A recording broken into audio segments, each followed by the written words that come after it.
Perth Linux Users Group, talking Linux and open source. So this talk is going to go through getting started with gaming on Linux. So one of the things we might want to get working in addition to running games would be RGB and peripherals. For example, RGB fans, memory, and keyboards and mice. There's a few ways we can do this under Linux. The first way is Logitech devices, which are supported by an open source driver called libratbag, and the front end for that is called Piper, and that supports lighting controls, DPI settings, and macros. The other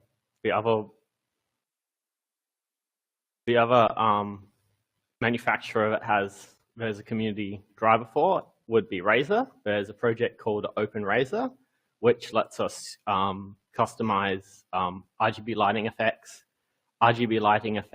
and DPI, and that also works with their mouse mats and Razer Blade laptops. The other one is Corsair, which there's a open source driver called CKB Next, which in addition to supporting similar features to the other manufacturers that I've already mentioned, that supports DPI and RGB control. It also supports Corsair iQ, which, if you see pictured, the RGB fans and memory, and that's supported under Linux. One of the best programs to get RGB configured would be a project called OpenRGB, which supports Windows and Linux, but gives us one main way of getting all RGB devices supported and working, regardless of which manufacturer. And there's also plugins to get add other features. For my setup, I've got everything working except for my RGB RAM and GPU lighting, but there looks like there's plugins for OpenRGB, so I'll have to look at that and get that all working. So one of the ways we play games on Linux is a project called Wine, which is a Windows compatibility layer, which redirects all Windows API calls to something that Linux can understand. And then in addition to Wine, there's two translation layers. The first one is DXVK, which translates DirectX to Vulkan. So taking DirectX, which is used in many games, which only works on Windows, and translating it into Vulkan, so Linux can understand and run games. And the other one is VKD3D, which supports, which translates DirectX 12 to Vulkan, and also supports ray tracing, but quality isn't as good as DirectX 12. But considering these are community efforts, slightly community efforts, as Valve employs and have supported DXVK and VKD3D and employs major developers to work on those projects. You see this diagram kind of shows an overview about how Wine and DXVK and everything all works together. So the other thing I partly alluded to is Proton, which is Valve's fork of Wine, which was started about 6 years ago to provide a way to get Windows games running on Linux in Steam. And compared to regular Wine, it includes DXVK and VKD3D, which I already mentioned, and can be enabled from the settings within Steam to run games in your Steam library. There's an officially supported list of titles which Valve officially has tested, but you can just enable that and try it for any game you have in your library. The other fork of Proton is Proton GE, which is maintained by someone in the community called Glorious Eggroll.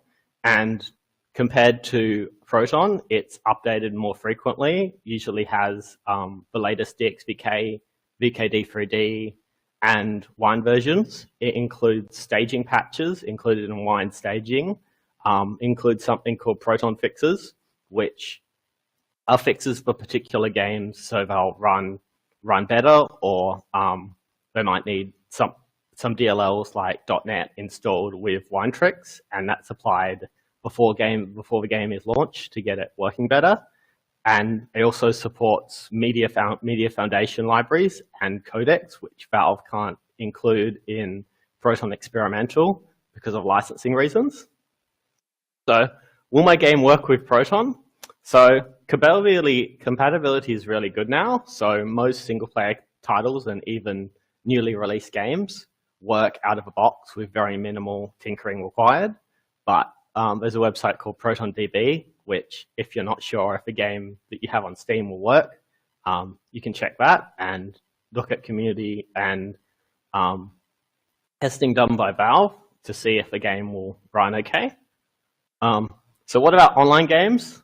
Unfortunately, many online games use kernel-level anti-cheat, which is only supported under Windows. So getting those running is pretty difficult or absolutely impossible because there's no there's no real easy way to get that working, as these anti-cheats rely on parts of a Windows kernel to get working. But since the Steam Deck's come out, both BattleEye and Easy Anti-Cheat have provided versions of their anti-cheat which can be updated by a developer to enable Proton support, and quite a few games are now working, like Finals, Apex Legends, and a few others. And there's a compatibility list like ProtonDB for that called Are We Anti-Cheat Yet? You see this window here. There's quite a lot of developers that actively work to block the usage of Wine and Proton in games. Destiny 2 does this, and another recently released game, which, funnily enough, isn't doing that well, has also have this message that comes up if you try and run it through Wine and Proton, which is a bit unfortunate.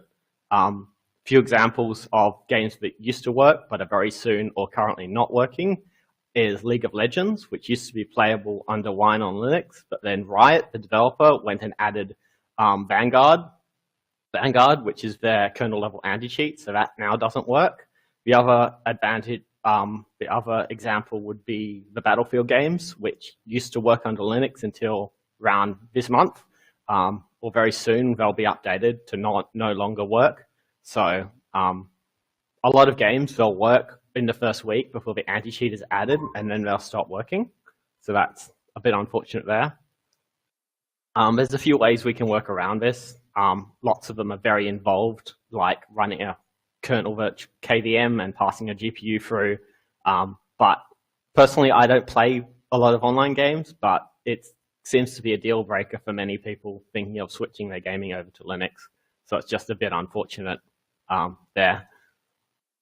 So what about running games that aren't on Steam? So there's a program called Lutris, which is a game launcher for Linux. It supports emulators, native games and emulators. But the main reason people use it is to easily set up Wine for games not on Steam, and it provides us an easy GUI and launcher to do that. And if your distribution doesn't include the latest version of Wine and DXVK, Lutris have their own runtime in their launcher, which can be downloaded and enabled for particular games. And Lutris has other options like the ability to enable Mango HUD, which is a performance overlay, eSync and FSync, enable EAC for supported titles, and other features. Lutris also includes their own install scripts written by the community to provide an easy way to get particular games running.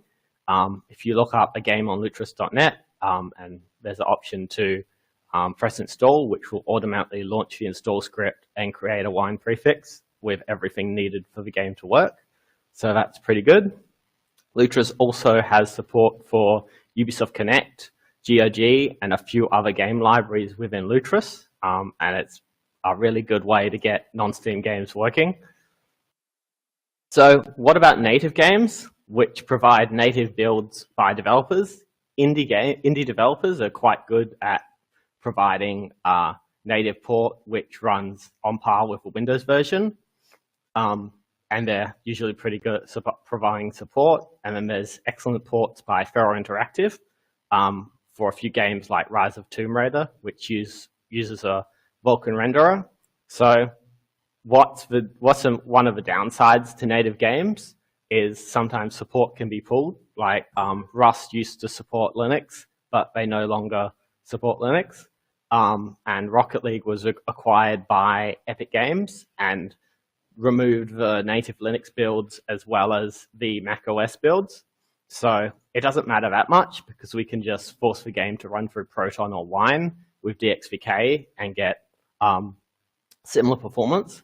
The other thing is some OpenGL ports like Mad Max, Tomb Raider 2013, and others have really poor performance with the game that was ported to Linux compared to running it through DXVK and Proton. As it's using DXVK uses Vulkan to translate DirectX, performance is significantly better than playing the original Linux game. And the other issue is you sometimes can't play with Windows players, as the port might have not been updated to have the same with the same features, and the versions might be out of date. So one of the examples of that would be Borderlands 2, which if you want to play with people who have the game on Windows, you can't with the native version because it wasn't updated and the patches are out of date. But again, you can just force the game to run through Proton and Wine. The other issue is few native games, if they were developed with an older distribution, may or may not run and need significant tinkering to get it running on a Linux. A few examples that I had with my library is Portal Stories Mel, which they provide a native port. It's a mod for Portal 2, which is on Steam, but for some reason the menus wouldn't render, so I just forced Proton, and then that fixed that problem. And there's a few other instances where the native build has problems, so it's easier to run games with Proton rather than the native Linux port. So what's MangoHard? MangoHard is a performance overlay for Linux, similar to MSI Afterburner, and supports Vulkan and OpenGL games, and can show frame rate, frame times, frame rate, GPU and VRAM usage, and other things you might need if you're benchmarking games. You can see here it shows CPU, GPU, Vulkan, frame rate, and other things. And Flightless Mango, who makes MangoHard, you can go to the website, which I'll put is in the end slide, and lots of people have submitted their own benchmarks between different Linux versions or Windows and Linux performance. That's a good way to see how well games run in Proton and Wine. So what about modding and tweaking games on Linux?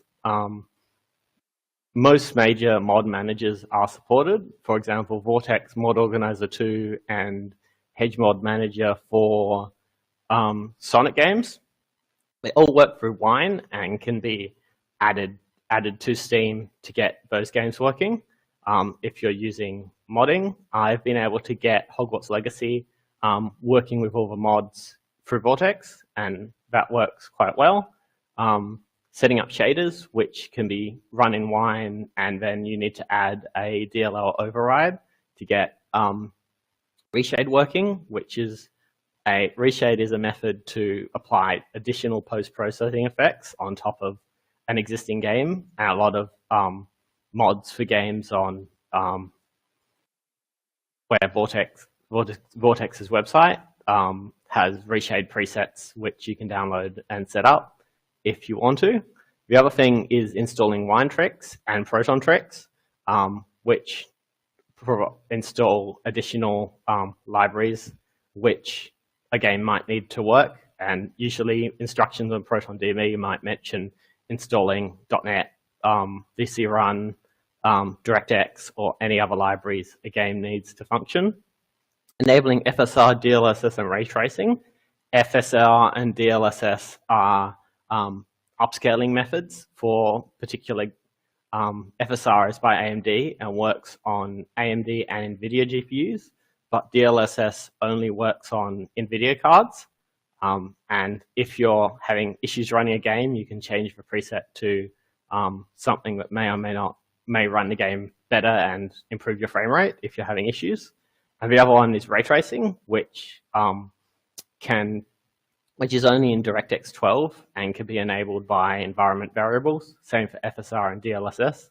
And the last one is GameScope, which there's environment variables to enable that, which can be passed to Steam or Lutris. And GameScope is Vulkan layer and compositor, which was created by Valve for the Steam Deck, and can render a game at like 1920 by 1080, but scaled to another monitor. The other reason you might want to use GameScope would be to set up HDR for games that support HDR, but HDR currently needs you to run Wayland, which is a different display server compared to X11, and is a more modern display server for Linux. And then using GameScope, you can get some of those games that use HDR working, which I haven't got working yet, but maybe one day. But from videos I've seen and other things, you can get HDR working for games that use HDR. So a lot of these things on the previous slide require you to add environment variables, mess around, and do a lot of extra work to get all these things running in games.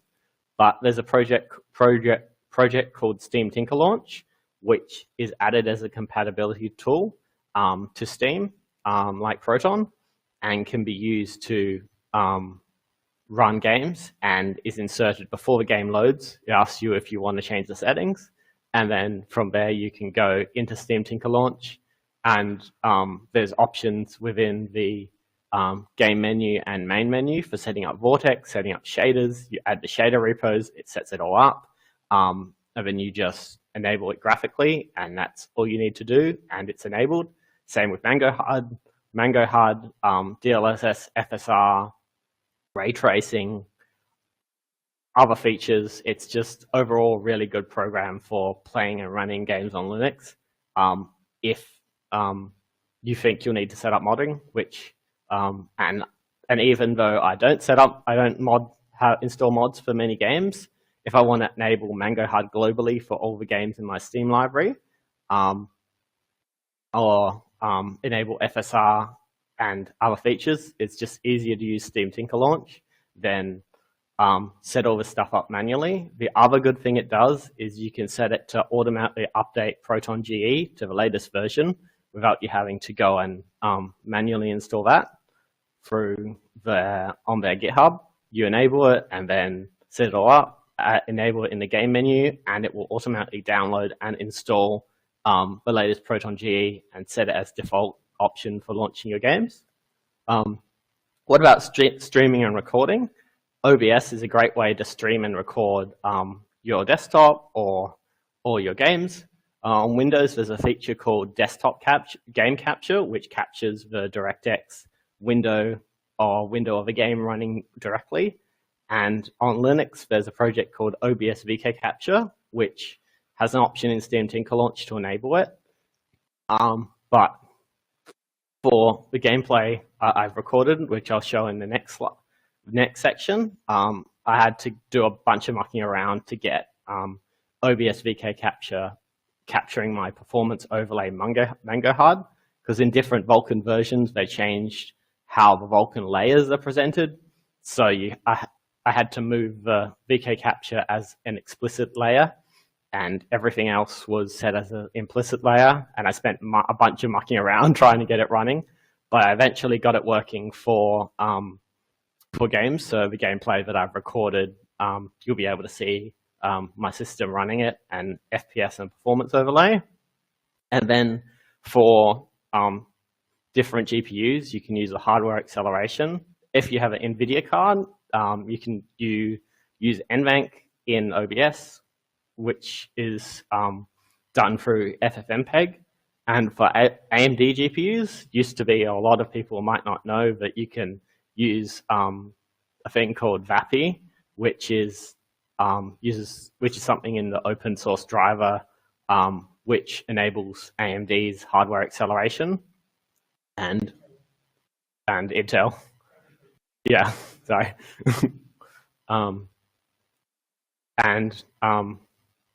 I had like a few issues with getting that working because of what settings I was running the game on and stuff. But some of the gameplay that I'll show in the next slide isn't using OBS. It's using OBS VK Capture, but not OBS VAPI because of how I was recording it. But it's a better way of recording gameplay than the previous FFmpeg implementation. So if I just switch here.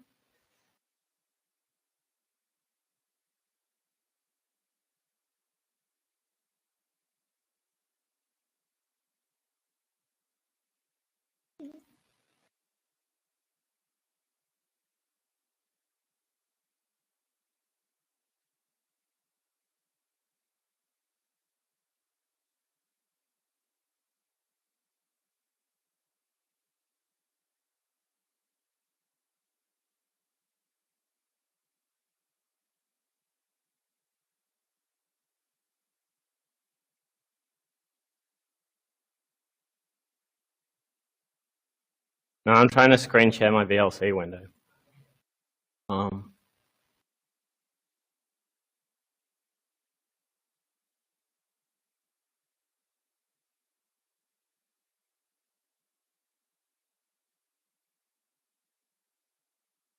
on. Now I'm going to have to go to 5, 6. Hang on. Yeah, I'm just trying to get that. Share your screen. Allow that.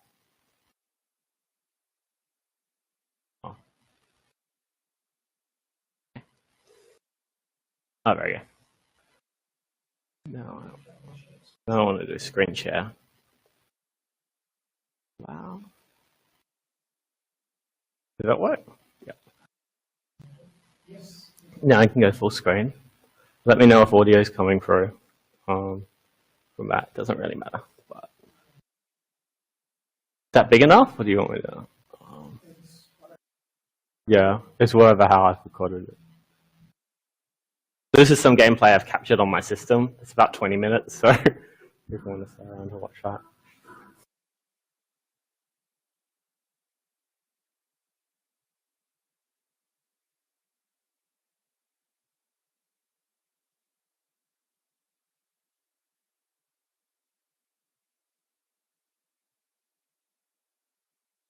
So yeah, I spent a significant time editing gameplay and getting it working with, what was it? Kden Live. And this is using OBS VK Capture and it's capturing the game window directly.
I was probably really choppy on the big blue button.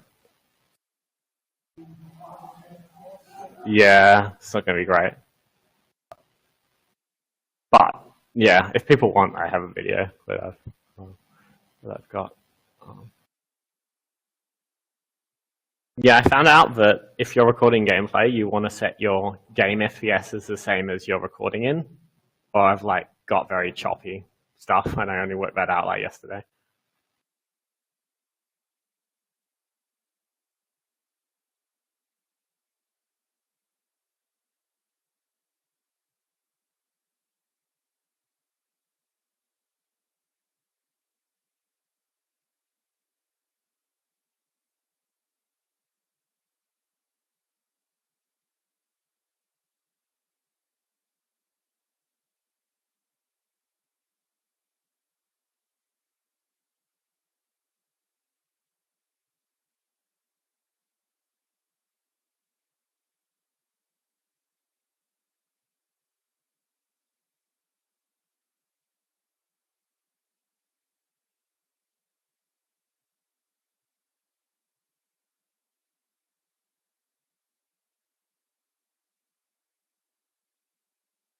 This is about 20 minutes long, so if people want to watch it, they can. Or the orange bar on the side part of the recording? no, it's how I've recorded, and I didn't have time to properly crop it in OBS. Not OBS, in Kdenlive.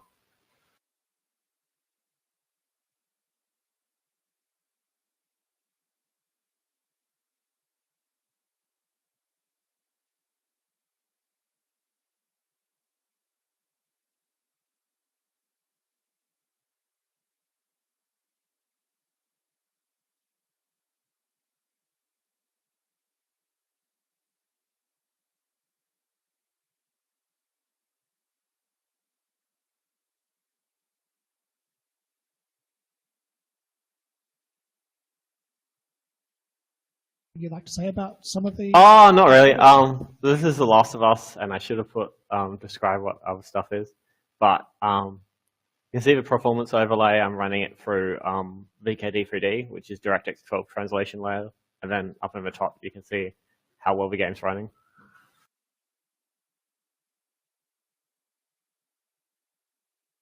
Does anyone else want to ask some questions? If people want to ask questions while I'm going, more people are going through this.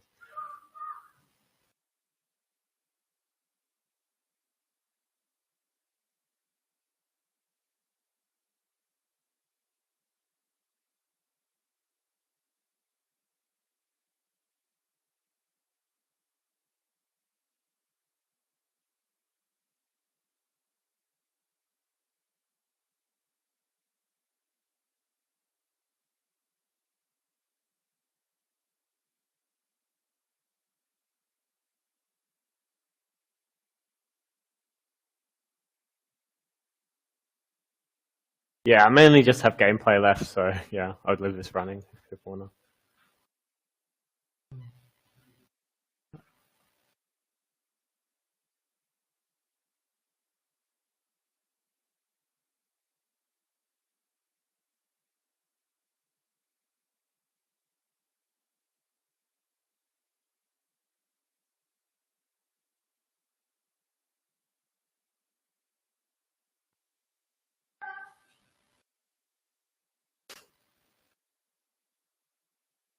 Well, it's so choppy through Big Blue Button, but that's, yeah, well, not for live streaming.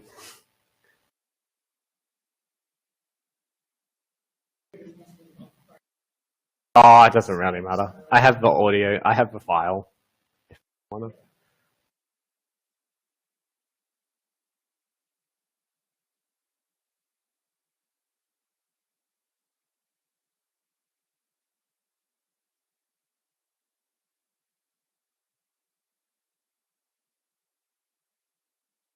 Yeah, considering none of this stuff was meant to run through on Linux anyway, it's really impressive how well DXVK and Proton run your games. There's like about 10 FPS difference between running on Windows, depending. Do you want to describe some of the statistics you're capturing? In oh yeah, I'm left corner, maybe. Capturing frame rate, let's see, CPU and CPU usage, and frame times, and I've got the overlay enabled, but it can be customized to show other things as well.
So recently Portal 2 was updated, so it uses something called DXVK native, which is a version of DXVK which was used to run Windows games and translate them, which is to translate OpenGL running directly.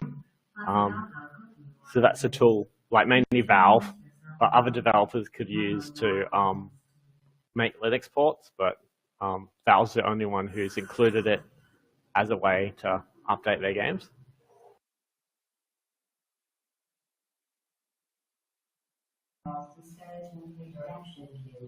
I just finished building them before the annual episode.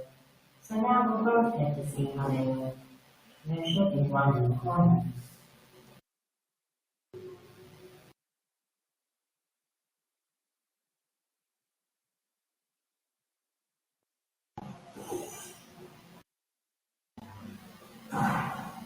Yeah, I captured a significant amount of gameplay that I've like edited out because it's like not great or whatever.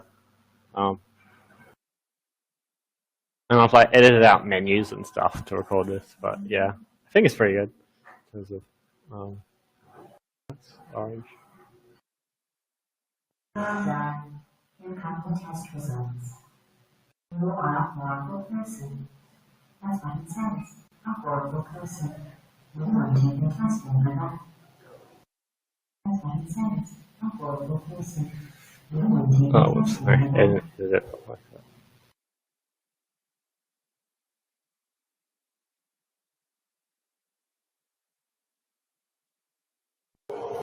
Don't let that horrible person discourage you. It's just a data point. If it makes you feel really better, science has now validated Wilbur's mother's decision to abandon you on the doorstep.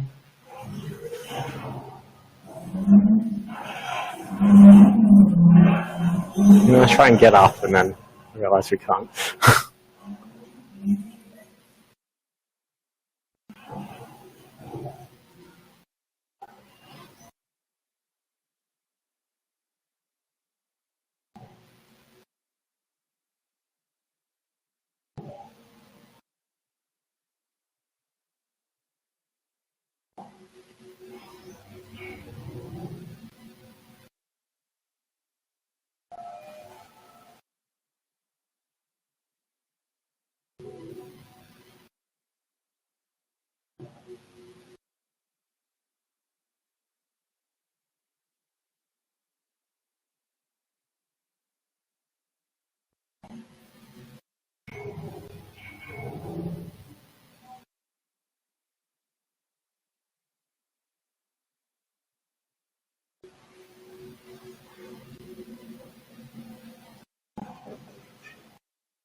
Congratulations, not on the test. Most people are measuring suspension terribly under marriage. I want to congratulate you on completing the office of managing the powerful electric homes. This is The Witcher 3 with the new next gen update. which isn't quite as good performance-wise as the previous version of the game, but has extra effects and improvements. And I just like use my super speed and bypass these people.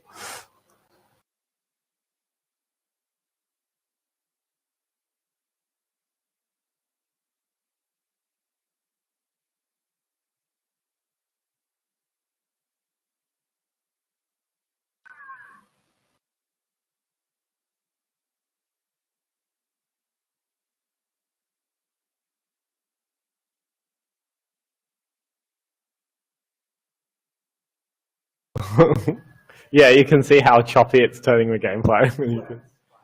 Yeah, it's fair enough. But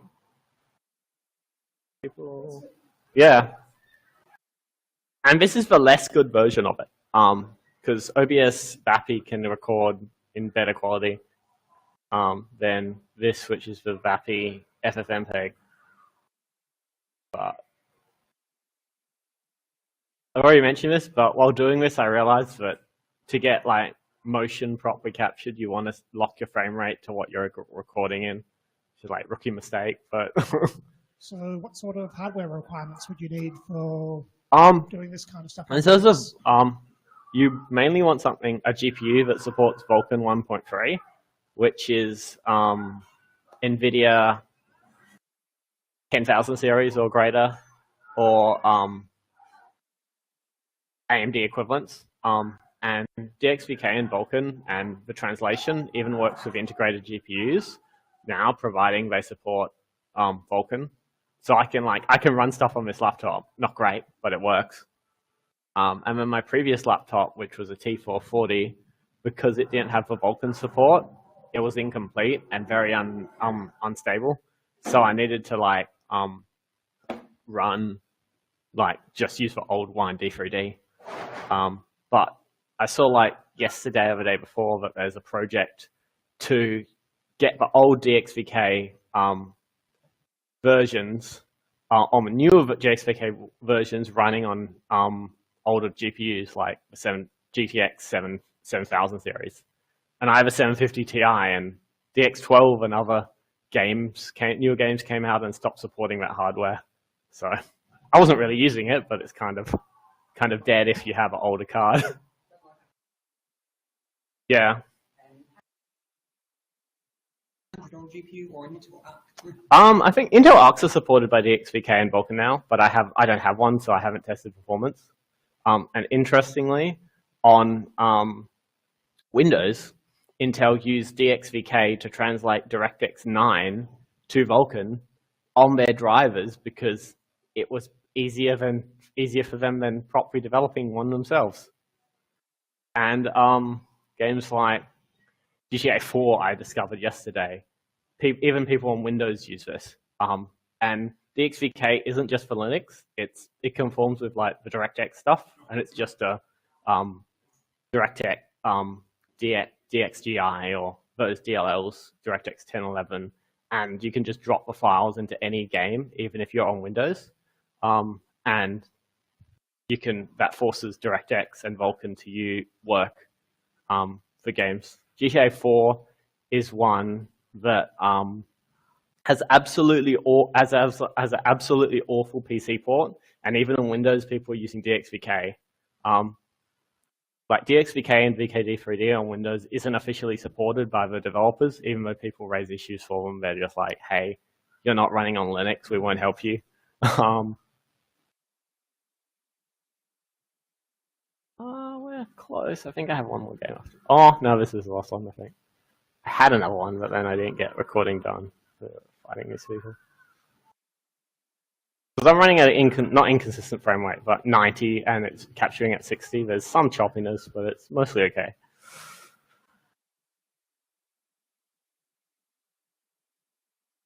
Yeah, it's because of how I'm capturing it. And That's the frame rate's not matching. Frame rate's not matching what I'm recording in. But The Last of Us and Portal and some of the other ones are better. But I was trying to get all this recording done. Not at the last minute, but no, it's not too bad, but should have captured it probably. And then like I was capturing Resident Evil 2 Remake, which isn't in the gameplay I have, but I was testing a bunch of stuff, and that's when I discovered, oh, you need to set your game to the frame rate you're recording in, and maybe turn down the graphics settings to get good good capture. And I kill one of these.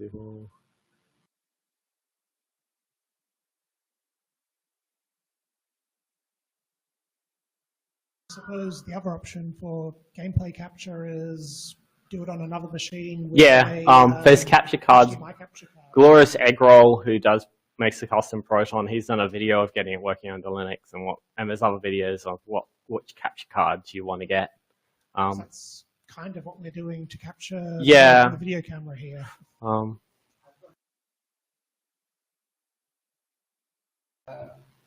Kate. Also, not open to face KVM with based around an HDMI capture USB bus. This guy's going to explode. Hopefully, a couple months. Cool.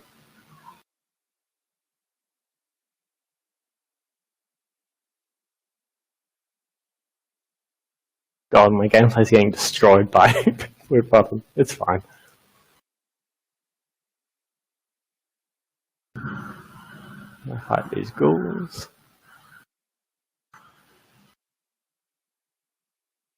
Some stuff I removed. This has like not as bad tearing, but some of the other gameplay has really noticeable screen tearing because of how I've captured it.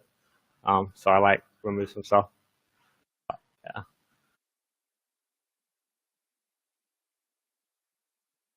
But Kden Live now supports GPU acceleration. So like my video rendered in like 20 minutes.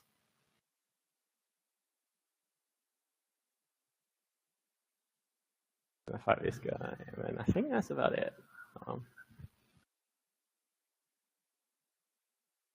Yeah. I thought this would be too long. How long are we at? We've been recording for 40 minutes. Okay, yeah. Whatever, yeah. I like removed a bunch of my slides because I was like, this is too long. Yeah, that's about it. So if we now, I'll just go to my last slide, if I can get, we want to go to 6. Yep. I want to go to 5. There we go. That, and now we want to, how do we do this? We want to go to F5. Hang on. There we go.